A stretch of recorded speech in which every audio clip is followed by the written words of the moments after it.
Hi, I'm Tadris Parker from runtothebestyou.com, where I've been helping people get healthy since 2013 with our Easy Walk Run program, helping them with mindset and showing them that they can't outrun a bad diet. So teaching them how to eat real food to get the most out of your runs. And in today's video, we're going to talk about how you can run a faster mile with some steps here. Step number one, you want to determine where you are now. So say, for example, you went out there and you said, you know what, my 5K race pace, I'm gonna average 9 minutes per mile. But when you go back into the splits, you may see that one of your miles, maybe mile one, was 8 minutes and 30 seconds, and then you just got slower from there. So you want to kind of have a standalone test. You want to go out and warm up for about 10 minutes, 10, 12 minutes, and then run a hard mile. See how fast you can actually do a mile. You may see that you can touch 8 minutes and 30 seconds. We're going to keep the number simple for this purpose, right? So you determine where you are now. Number two is decide where you want to go. Obviously, you would like to improve, so you may say that I'm going to go for an 8-minute mile. That's my goal. I want to get faster. I want to do an 8-minute mile. So number three, you're going to dedicate your time to speed workout. I know beginners, that may be cringy for you. It might be cringy like hearing the leg day. Sometimes we don't want to push ourselves. We want to just go for those easy runs. But to actually get faster, you want to incorporate some speed days. For me, it's speed day Tuesday. So here's what we're going to want to do. Week number one, you're going to do 4 times 400s. A 400 is a quarter-mile repeat at a track.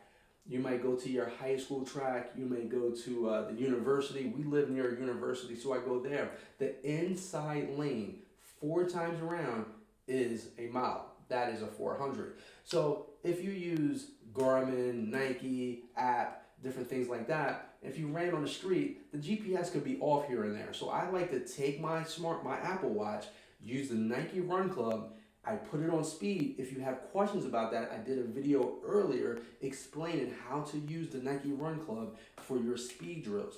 What I like about the watch is that it calculates your rest time, but if I was holding my smartphone, it won't calculate my rest time. So if that's the case, I might have an interval timer on my hip so I can calculate my rest time. Why do I say that? Because you're going to go to the track, you're going to run that inside lane from line to line, one complete circle, and then press the pause button. Again, if it was on my watch, it will tell me it's counting my rest time. Soon as 60 seconds is up on week one, I go again. I repeat that 4 times. That's considered a broken mile. And it will give you a broken mile time. Maybe in that broken mile time with those 60-second rest breaks, you did an 8-minute and 15-second mile. Something like that, right? Week two, you're going to do that workout again, those 4 quarter-mile repeats, but this time you're only going to take a 30-second break. So what I do is when I go around that one lap, I actually make a U-turn and I will walk away from the start line for 30 seconds, come back, and then start it again, right? Don't forget to resume the workout when you pause it. So for the 30 seconds, what am I doing? I cross the line, walk back 15 seconds, come back to the line, ready to get it again, right? Week number 3, you're gonna do 4 times 400s, but this time only a 15-second break. Man, that is not enough time. You got one,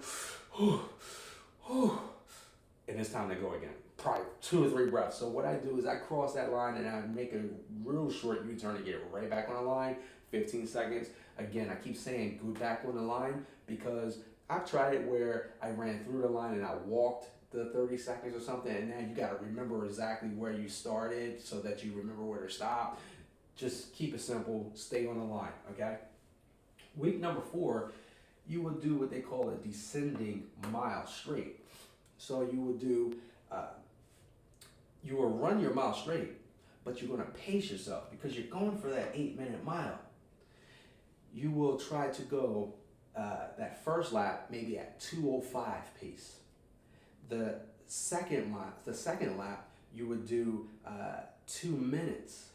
In the third, you would do 1:55, and then that last lap you would do at a 150 pace, and that will get you to that 8 minutes. That's 4 weeks of training. Now, I've tried it where I try to do twice in a week and stuff like that. I think that it's best to do this just once a week. And then where does that leave you? Week 5, you take the test. You eat right, you sleep well, and you go out because you know you're going to try to master, you're going to try to go out there and give it your all for that 8-minute mile.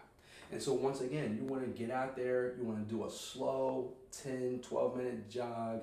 I like to use the run, walk, run method. So I do 30 seconds jogging, 30 seconds walking.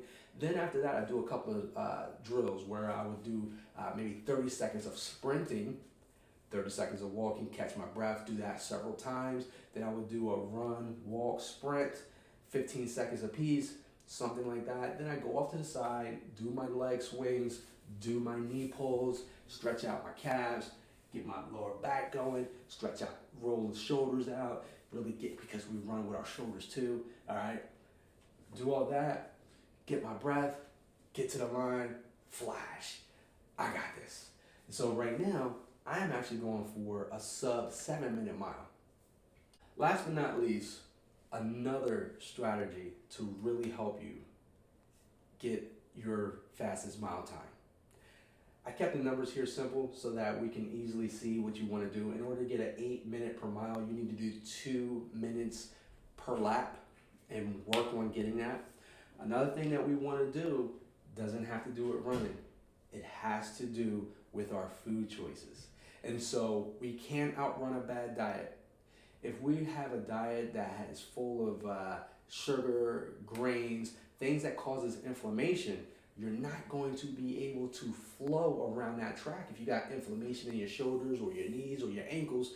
So it is not a coincidence that during a month in which I am eliminating sugar, grains, alcohol, and there's a couple of other things that I eliminate too for 30 days to help me get the inflammation out of my body. It's not a coincidence that I run my fastest mile times, and I also translate that to faster 5Ks and half marathons too. I'm 46 years old. When I was a year ago, right, in 2019, 2020, right, I just turned 46 about 6 months ago. I was able to do a 6:55, a 6:57 mile. And I started out just the way I'm teaching you, right? So thank you for watching today's video.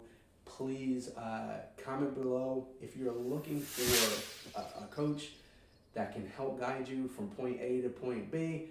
Consider my program, runtothebestyou.com. I'll leave links in the show notes in the description. The reason why I say show notes is because we have a podcast called Keep Calm and Run to the Best You the podcast, where I actually give running tips, but we bring incredible stories of everyday people just like you and I onto the show, sharing their weight loss journey and how running has changed their life. So head over and take a listen to the podcast. Perhaps we may have you on the podcast next. Have a great day, everybody.